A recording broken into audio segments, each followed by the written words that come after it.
They say old schools have their ghosts, the lingering echoes of past triumphs and adolescent tragedies. But Ravenbrook High, a gothic monolith of gray stone and ivy, swallowed by the deep, silent woods of remote Maine, felt different from the moment I first saw its skeletal bell towering the bruised twilight sky. It felt less haunted and more actively, patiently malevolent. I wasn't here by choice. I was here because of Liam. My older brother vanished from these hallowed creaking halls 2 years ago. The official story from the glossy Ravenbrook brochure. A gifted but troubled young man who tragically chose to abscond from his promising academic career was a line of polished bullshit I'd never once swallowed. Liam wasn't a runaway, he was a fighter. Something here had taken him. My first night in the oppressively quiet dormitory, Chestnut Hall, room 3B, Liam's old room, a detail the school administration had either overlooked or, more chillingly, deliberately arranged, was a study in unease. The ancient, clanking radiator hissed like a nest of unseen serpents.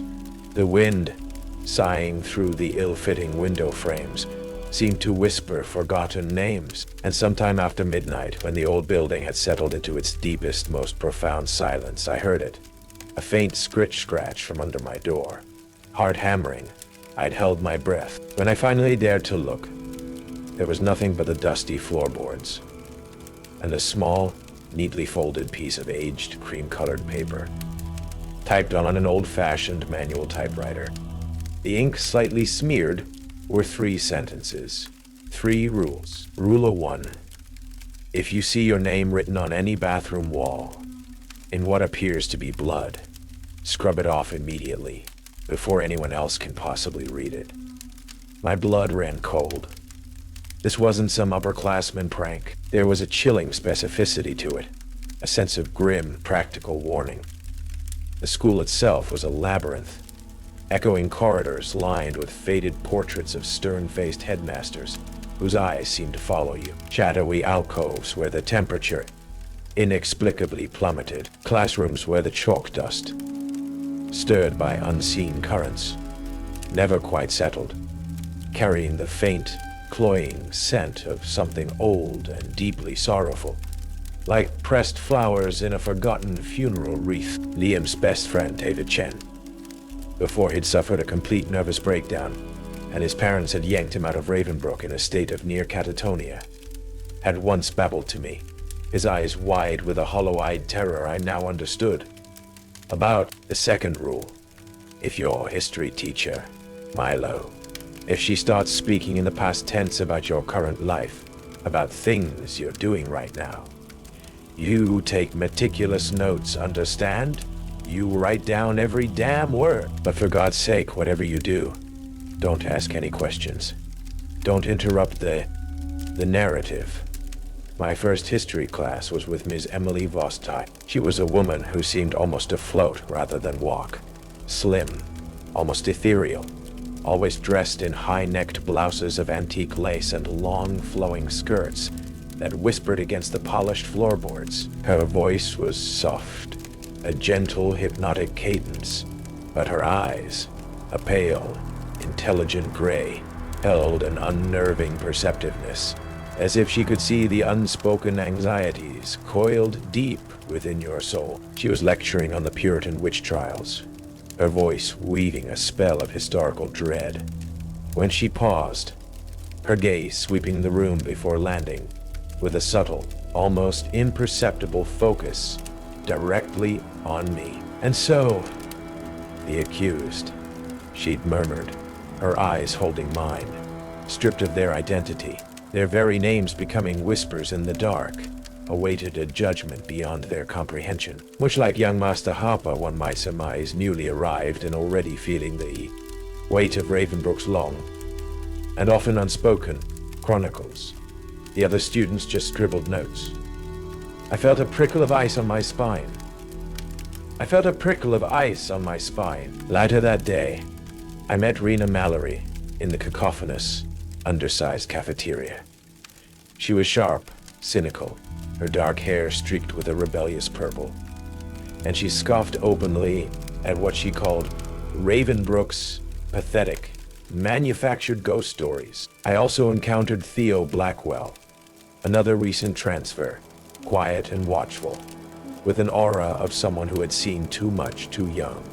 He didn't say much, just observed, his eyes missing nothing. It was after lunch, a grim, unidentifiable stew, that I made the mistake of using the third-floor boys' bathroom, a notoriously grim, echoing chamber of cracked tiles and perpetually dripping faucets. And there it was, scrawled crudely across the chipped porcelain of a stall door, in a substance that looked horrifically, convincingly like dried brownish-red paint, were two words. Milo hate. My heart leaped into my throat. Rule number 1. With frantic, clumsy haste, I grabbed a handful of rough paper towels, soaked them under a sputtering tap, and began to scrub, my breath coming in ragged, terrified gasps. The paint was stubborn, smearing before it finally, blessedly, began to fade. As the last trace vanished, I heard a faint sighing sound from the empty stall behind me, like a disappointed exhalation. The air in the bathroom suddenly felt degrees colder. The encounter in the bathroom left me shaken, the rules no longer an abstract curiosity, but a looming, visceral threat. I tried to confide in Rena Mallory, pulling her aside in the echoing, dust-mote-filled gloom of the Maine library. Rena, those stories, those rules, I think there's something to them.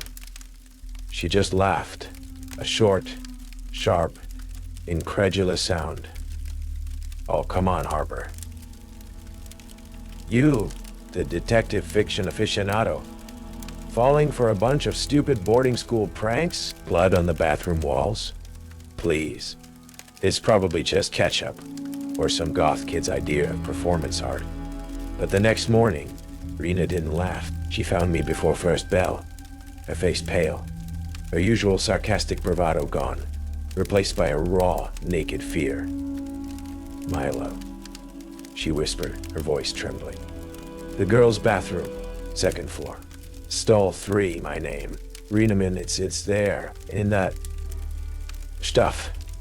Did you scrub it off? I asked, my own dread mirroring hers. She shook her head, a defiant, terrified stubbornness in her eyes. No, I'm not playing their stupid game. It's a prank, Milo. It has to be. I'm going to find out who's doing it.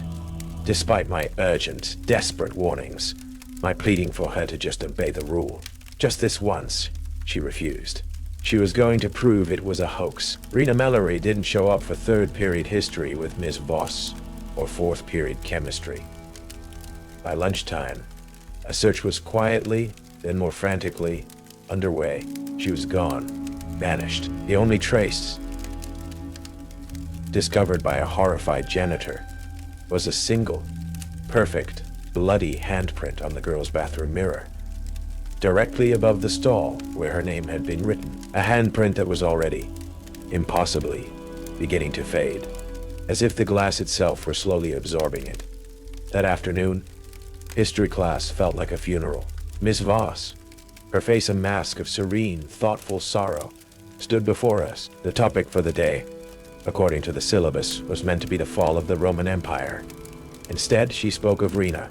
Ravenbrook, as with all ancient institutions, she began, her soft voice barely a whisper in the unnaturally silent classroom, has its share of fleeting presences.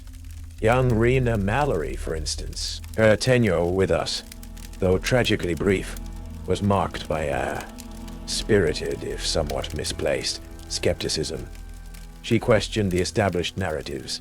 She challenged the accepted chronicles, a commendable trait in its own way. She spoke of Rena's favorite subjects, her declared ambitions, her academic strengths and weaknesses, all entirely in the past tense. She had a keen mind for debate, though her understanding of primary source validation was somewhat underdeveloped. Her contributions would have been valuable, had her time here not been so curtailed.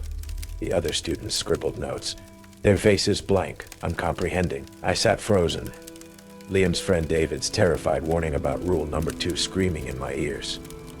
I forced my numb fingers to move, to take down every single, horrifyingly eulogistic word.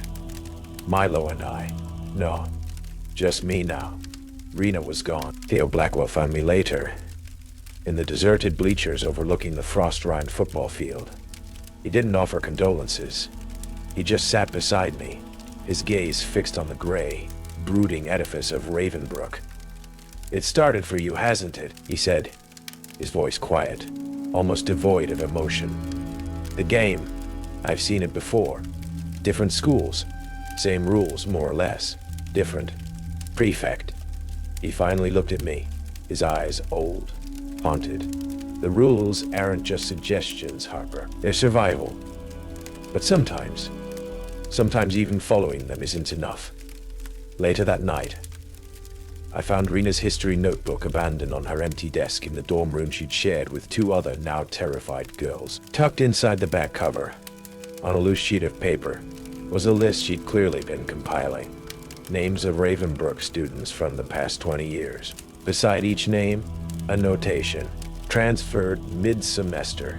Withdrew family emergency. Withdrew family emergency. Disciplinary expulsion. Record sealed. Dozens of names. And beside at least half of them, Rena, in her spiky, impatient handwriting, had drawn tiny, almost invisible question marks. And then, a chilling addendum, scrawled at the bottom. Voss taught all of them. How does she remember them all so perfectly? The disappearance of Rena Mallory, and Miss Voss's chilling, past tense ology, had ripped away the last vestiges of my denial. This wasn't a prank. This wasn't mass hysteria. This was something real, something ancient, and something inexpressibly evil. And I was now, undeniably, a player in its grotesque game. The Hollow Prefect, as Theo had so grimly named the entity, began to make its presence more keenly felt. It was never a direct confrontation, not yet. Just a glimpse, a tall, impossibly gaunt figure in a tattered, outdated Ravenbrook uniform, seen for a split second at the far end of a long, shadowed corridor. Its face always obscured, always just turning a corner, always moving with a silent, gliding grace that was profoundly unnatural. Sometimes, I'd hear its footsteps, a soft, deliberate tread just out of sync with my own, echoing in an empty hallway when I knew I was alone. The air around these sightings would grow deathly cold. The familiar school smells of floor wax and old books momentarily overwhelmed by a faint charnel scent, like damp earth and forgotten bones. It was during one of these periods of heightened unease, while I was seeking refuge in the upper stacks of the cavernous, dust-choked Ravenbrook Library, a place so vast and labyrinthine, it felt like a repository of forgotten sorrows, that the 3rd rule came into play. I was hidden away in a remote alcove, surrounded by crumbling volumes of forgotten lore, trying to find any historical reference to Ravenbrook's origins, to the land it was built upon, when I felt it. A sudden, intense drop in temperature, the kind that made your breath catch. And then, a whisper, soft and trembling right beside my ear. "Please, can you help me?" I nearly jumped out of my skin, standing beside the bookshelf, her form translucent, flickering like a faulty fluorescent bulb, was a young girl. She wore an older style of Ravenbrook uniform, a pleated gray skirt, and a white blouse that seemed to shimmer with a faint, internal luminescence. Her eyes were wide, dark, and filled with an unbearable sadness. This was Lisa Carraway, or what was left of her. Her name was on Rena's list, marked "Withdrew, Illness, 1998. You can see me," she whispered, her voice like the rustle of dry leaves. I nodded, my throat too tight to speak. "Please," she implored, her spectral hands twisting together. "My sister, Clara. She's a first year in Hemlock Hall. I broke her porcelain music doll, the one Grandmother Ainsley gave her. I never told her it was me. I said the cat did it. Can you tell her I'm sorry? Tell her. Tell her the ballerina still dances if you wind the key 3 times to the left, then twice to the right. She never knew the trick." Rule number 3. If ghost students ask you to deliver messages to their living relatives, fulfill these requests during lunch break. It seems so mundane, so oddly specific, compared to the grim finality of the other two. But the sheer, desperate sorrow in Lisa's translucent eyes was undeniable.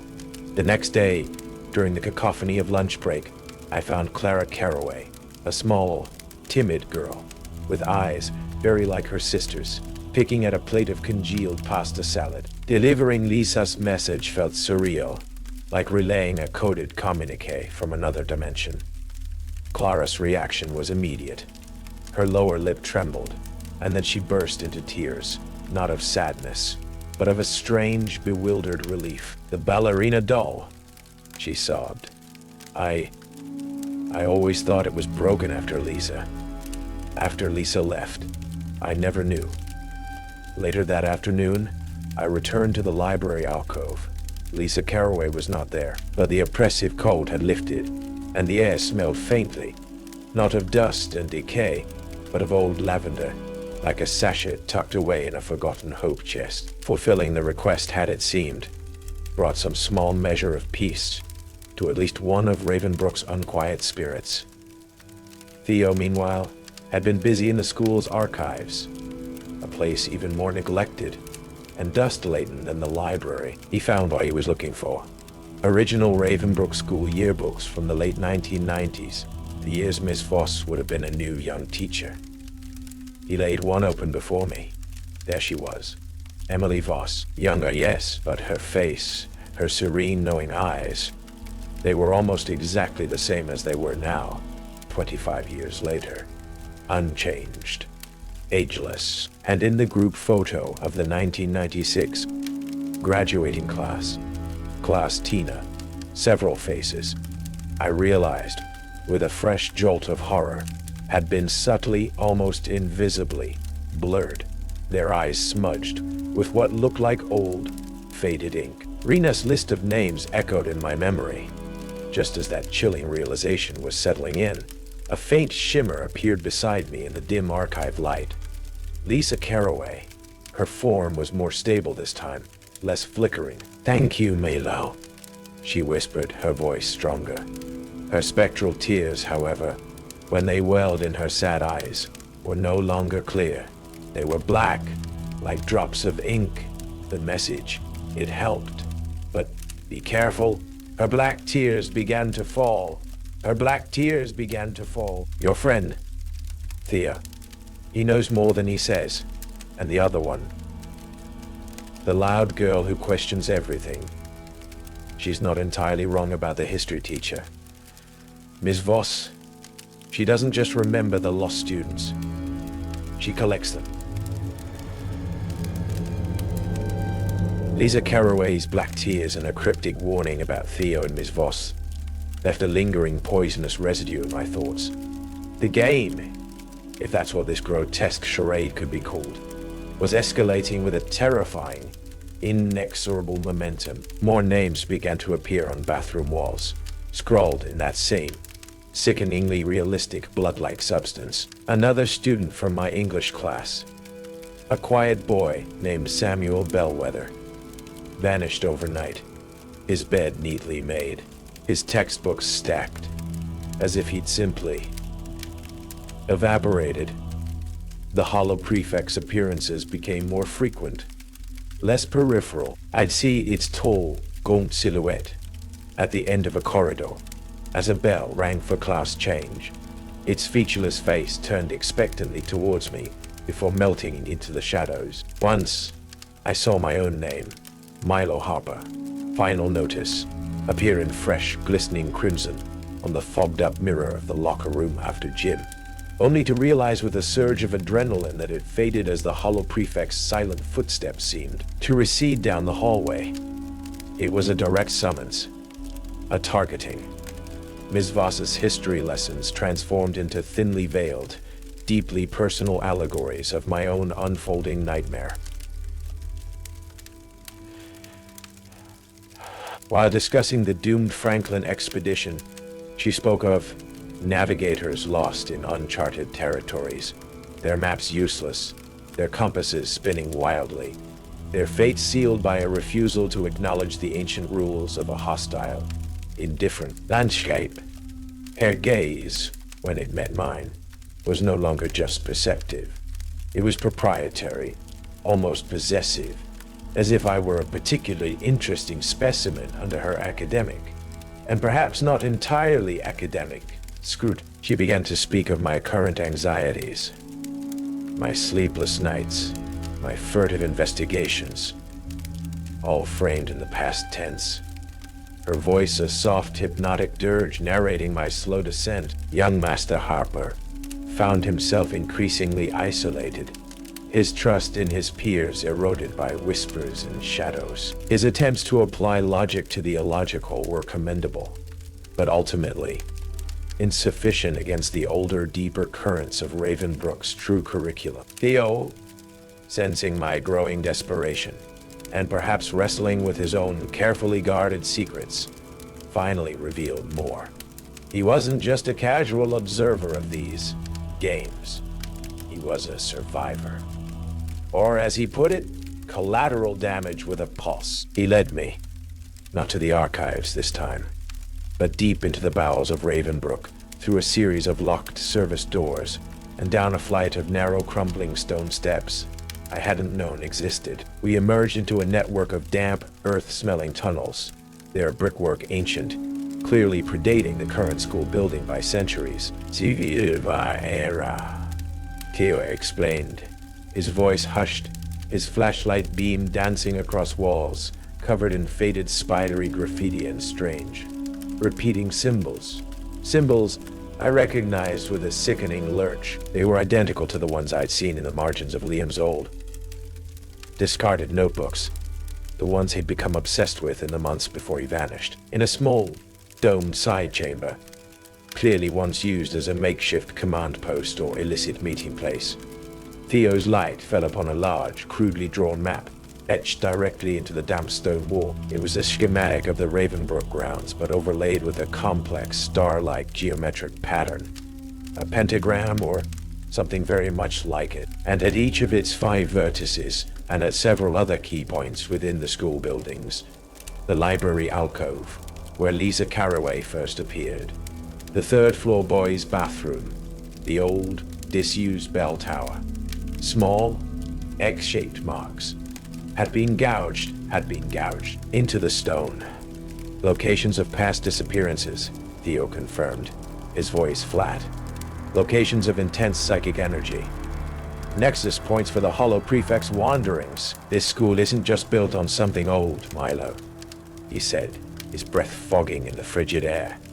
It is something old, a machine, a trap, and with a damn cogs. My dreams, or waking visions, I could no longer tell the difference, became consumed by Liam. Not the Liam who had vanished, but a younger, more vital Liam, trapped in this very game. His face etched with the same fear and dawning horror I now felt. He'd appear in the periphery of my consciousness, leaving behind fragmented clues, whispers of warning. Well, the rules are a cage, Milo, but they're also a key. Voss weaves them. She bends them. She doesn't play by them because she writes them. The prefect. It's a reflection. Find the source of the first echo. Back in the grim silence of that subterranean chamber, as Theo traced the lines of the occult map on the wall, his flashlight beam suddenly illuminated something else. Tucked into a crevice in the brickwork, wrapped in oilskin, a small, leather-bound journal.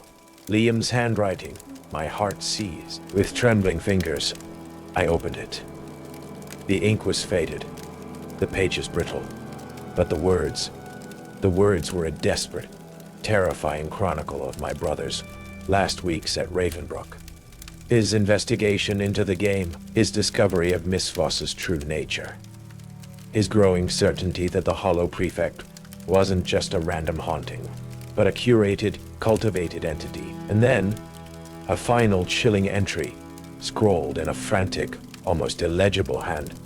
It feeds on memory. The stronger the emotion, the sweeter the taste. Voss knows its favorite flavor. She cultivates it. She serves it. And it wears the faces of those it consumes. God help me. I think I just saw myself in the hall. Liam's journal felt like a live thing in my hands, thrumming with his fear, his desperate intelligence, his final, horrifying realization. The words, "It wears the faces of those it consumes." I think I just saw myself in the hall, echoed my own recent, sanity-shredding encounters. The Hollow Prefect wasn't just a passive entity. It was an assimilator, a collector of psychic skins, and Ms. Voss was its infernal curator. The game wasn't about survival in the conventional sense. It was about providing the most potent emotional resonance, the richest tapestry of fear and grief for the Prefect to feast upon. And I, with my raw, unprocessed sorrow for Liam, was undoubtedly a prime offering. Theo watched me, his face etched with a grim understanding. "He got close, didn't he?" he murmured, his breath pluming in the frigid air of the hidden chamber. "Your brother, he figured out more than most. He figured out Voss," I said, my voice tight. "She's not a player, Theo. She's the damn game master. She's an architect of this nightmare." Liam's journal was a roadmap through hell, but it was also, I realized with a surge of desperate hope, a potential weapon. He hadn't just chronicled his fear. He'd analyzed the Prefect's patterns, its reactions, its vulnerabilities. The Prefect is bound by the school's oldest unbroken rules. One passage read, circled multiple times, the original charter, the forgotten founding precepts that predate even Voss's own victory. She perverted them, twisted them to her purpose. If its own foundational rules are turned against it, if the offering is ritually impure, deliberately tainted, the ritual might shatter. She doesn't play by its true rules. She is its corruption. A plan, desperate and terrifyingly risky, began to form in my mind. The Hollow Prefect fed on authentic fear, on genuine grief. What if the offering was a deliberate, calculated counterfeit? What if its own rules of engagement were used to force a systemic error? "I have to provoke it, Theo," I said, my voice more resolute than I felt. "I have to make myself the most conspicuous target, but in a way that breaks its pattern, not just Voss's perversion of it." Back in the main school building, the atmosphere was thick with an almost palpable dread. Students moved like ghosts, their faces pale, their eyes darting nervously. The air was cold, the silence broken only by the rhythmic sighing groan of the ancient heating system, and the distant, mournful chime of the bell tower. Using a vial of theatrical blood I'd found in the dusty props cupboard of the rarely used school auditorium, a grimly ironic find, and a small, sharp shard of glass from a broken test tube in the deserted chemistry lab, I began my gambit. Not just one bathroom wall this time. Dozens. In the boys' rooms, the girls' rooms, risking expulsion or worse. But the stakes were far higher now, even on the chipped porcelain of the ancient water fountains. My name, Milo Harper, scrawled in large, dripping, crimson letters. But beneath each iteration of my name, I carefully, meticulously, drew a specific, archaic symbol Liam had sketched in his journal. A complex, interlocking knot design had found referenced in an old local history text. A symbol supposedly used by the original settlers of the area as a ward against things that walk in shadow and whisper untruths. A symbol predating Ravenbrook. A symbol of reflection, of confounding. The effect was almost immediate.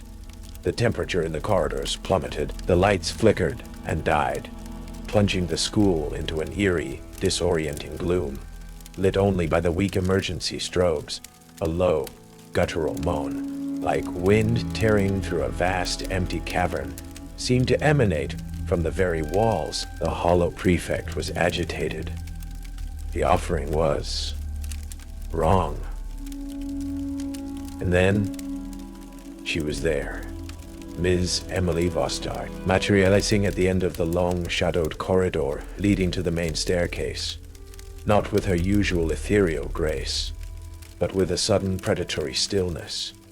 Her soft, gentle features were gone, replaced by a mask of cold, ancient fury. Her eyes, no longer a pale, intelligent gray, now glowed with a faint internal luminescence, the color of dying embers. The high-necked lace blouse she always wore seemed to ripple, as if something old and desiccated lay beneath it. "You foolish, meddling child," she hissed, her voice no longer a soft whisper, but a dry, rasping sound, like stones grinding together. "You dare to tamper with the balance, with the great reciprocity? Your reciprocity is a slaughterhouse, Voss," I retorted, my heart hammering. Liam's journal clutched in my hand like a talisman. "You sacrifice children to maintain your own pathetic, stolen existence," she laughed, a sound like cracking ice. He laughed, a sound like cracking ice. "Stolen? It was earned, boy. In 1996, in this very hall, I faced the prefect. I understood its needs. I provided abundantly." Her eyes flickered with a horrifying, reminiscent pleasure. Homeroom Tena. Such a vibrant collection of youthful anxieties and untapped potential. They fueled my ascension. And you, Milo Harper, with your delicious, potent grief, your connection to a previous, almost winner who so very nearly disrupted the cycle. You were to be my masterpiece, the perfect capstone sacrifice to renew my pact, to ensure another generation of quietude. As she spoke, the Hollow Prefect began to coalesce behind her. It was larger now, more defined, its featureless face, a vortex of swirling shadow, its tattered uniform seeming to absorb the very light around it. It reached out a long, gaunt, skeletal hand towards me, a silent, irrefutable claim. Theo, who had been lurking in the shadows of a nearby alcove, suddenly burst forward, a heavy iron fire poker, wrenched from a disused common room fireplace, held high. "Not this time, you empty thing! You nothing!" he roared, his voice filled with a surprising, savage strength. He swung the poker, not at the prefect, but at the ancient, grandfather clock at the end of the corridor. A clock that, according to Liam's journal, was a key temporal anchor for the ritual. The poker shattered the clock face with a deafening crash of glass and splintered wood. The Hollow Prefect recoiled with a silent, agonized shriek, its form flickering violently. Miss Voss screamed, a sound of pure, inhuman rage, as the anachronistic anchor of her power was disrupted. The warding symbols I'd drawn on the walls began to glow with a faint, silvery light. "Lilium knew," I shouted, holding up his journal. "Lilium knew," I shouted, holding up his journal. "He knew your weakness. You feed on truth, on real emotion, but you can't digest a lie, can you? A reflected, tainted offering." I pointed to my name, scrawled in fake blood, underscored by the ancient ward. "This isn't a genuine sacrifice. This is an insult to your pathetic hunger." The Hollow Prefect thrashed, its shadowy form contorting, its silent screams echoing in my mind. It was being forced to confront the perversion of its own ancient pact, the corruption Voss had introduced. It was trying to consume me, but the warding symbols, amplified by my deliberate, defiant act of false sacrifice, were creating a psychic feedback loop, forcing it to taste not my fear, but the bitter ashes of its own corrupted nature, the echoes of every soul Voss had fed it.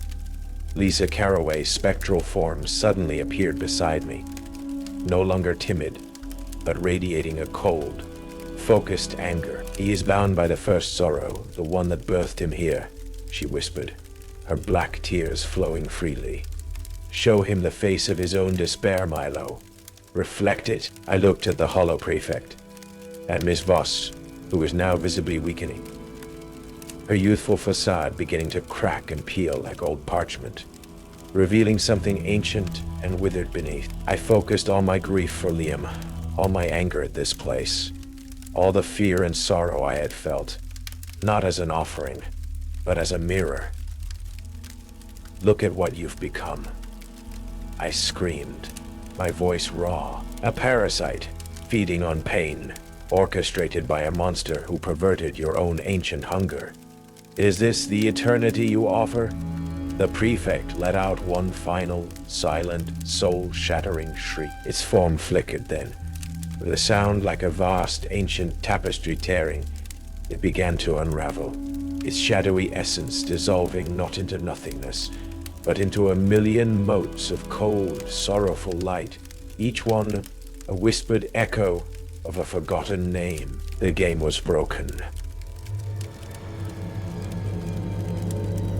The unraveling of the Hollow Prefect was not a quiet demise.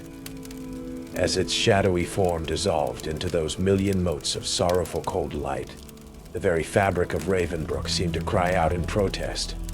The ancient stones groaned. The flickering emergency strobes pulsed erratically, then died, plunging the corridor into an almost absolute darkness, broken only by the faint, silvery luminescence still clinging to the warding symbols I had drawn. A wind, smelling of damp earth and centuries of dust, howled through the hallways, though no windows were open.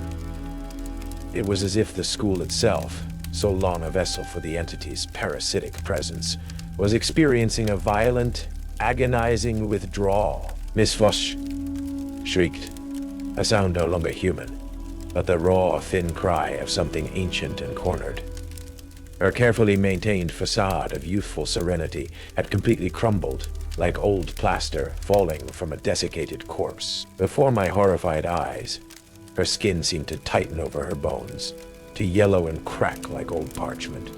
Her hair, once a lustrous dark brown, thinned and grayed, becoming wisps of brittle, lifeless straw. Her eyes, those once captivating gray orbs, sank into their sockets, the faint, ember-like glow within them fading to a dull, vacant black. The stolen years, the vitality siphoned from generations of Ravenbrook students, were being reclaimed with brutal, accelerated interest.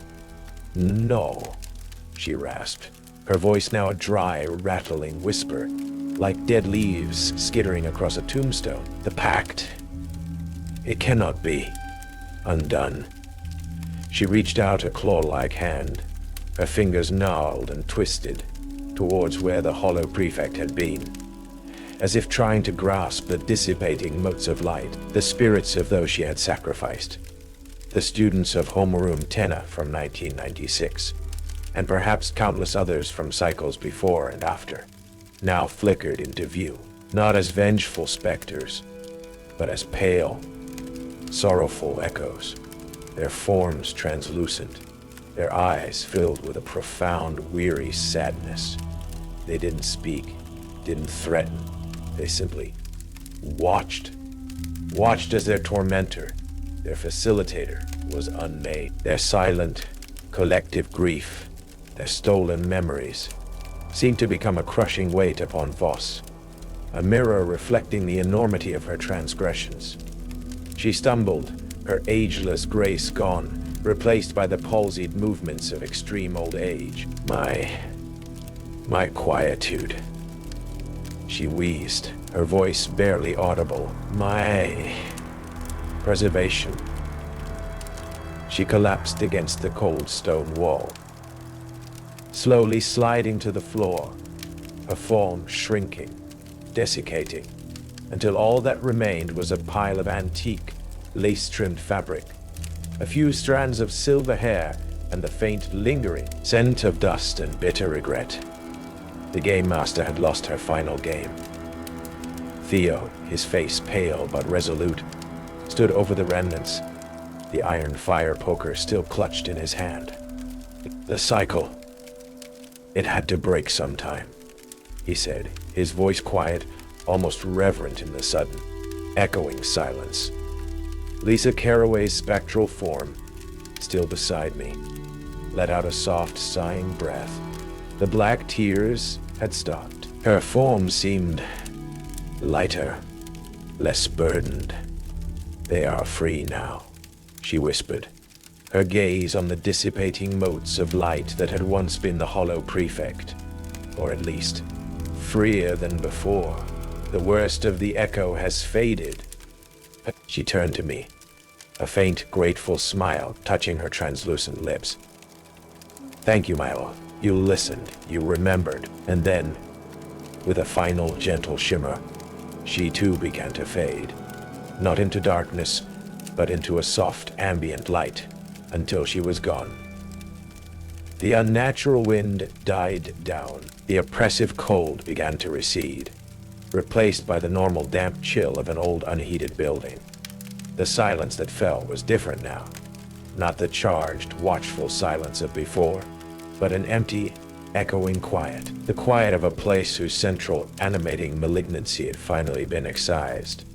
We found our way out of the darkened school, Theo and I, stumbling through the debris-strewn corridors like survivors emerging from a forgotten war. The warding symbols on the walls were already beginning to fade, their silvery light dimming. The immediate threat was over, but the scars I knew, the memories of what Ravenbrook had truly been, would linger, etched into our souls like the names on those cursed bathroom walls. The official story, when it finally emerged weeks later, after a flurry of hushed investigations and panicked administrative meetings, was predictably bland and utterly insufficient. Ravenbrook High was declared temporarily closed due to unforeseen structural instabilities and severe environmental concerns requiring extensive remediation. The disappearances of Rena Mallory, Samuel Bellwether, and others from years past were attributed to a tragic pattern of student disaffection and runaway incidents, exacerbated by the isolated nature of the institution. Miss Emily Foss, they said, had suffered a sudden catastrophic medical event in her office. Her death attributed to advanced, undiagnosed degenerative illness. No mention of ancient entities, blood-scrawled rules, or a survival game played out in shadowed corridors. The truth, as always, was far too inconvenient for the official record. Theo and I were quietly and quickly transferred to different, much more mundane public schools in distant towns. We were the loose ends, the inconvenient witnesses to something the powers that be clearly wanted buried deeper than any Civil War-era tunnel. We exchanged a few awkward, stilted emails. Then, as often happens with shared trauma, the silence grew. Each of us left to process the horrors of Ravenbrook in our own way. The weight of what we'd seen, what we'd done, what we'd survived, was a heavy cloak, invisible to others, but a constant presence for us. I tried to forget. I focused on my studies, on the comforting, predictable logic of mathematics and science. But at night, in the quiet of my new, anonymous bedroom, the ghosts of Ravenbrook would sometimes stir. The scent of chalk dust and old sorrows, the faint, metallic tang of phantom blood, the echo of Ms. Voss's chilling, past tense pronouncements, and Liam, always Liam. His journal, which I'd kept hidden, was a constant, tangible reminder. I hadn't found him, not in the way I'd hoped, but I had, perhaps, understood him. And in breaking the cycle, in silencing the Hollow Prefect and unmasking its conductor, I hoped, given his restless spirit, and the spirits of so many others, some measure of peace. Years passed. I graduated high school, then college, forging a life that was deliberately, aggressively normal. Ravenbrook, with its ivy-choked walls and its legacy of fear, became a fading, nightmarish memory, a story I told only to myself in the darkest hours. Then one crisp autumn afternoon, a thick cream-colored envelope arrived in my mailbox. No return address. The postmark was smudged, unreadable. Inside, an invitation. Ornate, embossed lettering on heavy cardstock. The Ravenbrook Alumni Association cordially invites you to a special commemorative gathering, celebrating the resilient spirit and enduring legacy of Ravenbrook High, to be held on the newly restored and reconsecrated campus grounds. A date was listed for the following spring, and at the bottom, a single elegantly printed name. Memes. Evelyn Thorne, Head of Historical Preservation and Curriculum Renewal. My blood ran cold. Evelyn Thorne, a new name, but the title, Head of History, and the faint, almost imperceptible scent that clung to the expensive cardstock. Chalk dust, old paper, and something else. Something metallic and faintly sweet, like forgotten lilies in a silent waiting room. I looked out my window at the ordinary sunlit street, at the children playing, at the world that had moved on, blissfully unaware of the shadows that lurked just beneath the surface. The game, it seemed, was never truly over. The rules might change. The players might rotate. The conductors might find new masks. But Ravenbrook always remembered. And it was always patiently waiting for the next class to enroll. The bell, I had no doubt, was about to ring.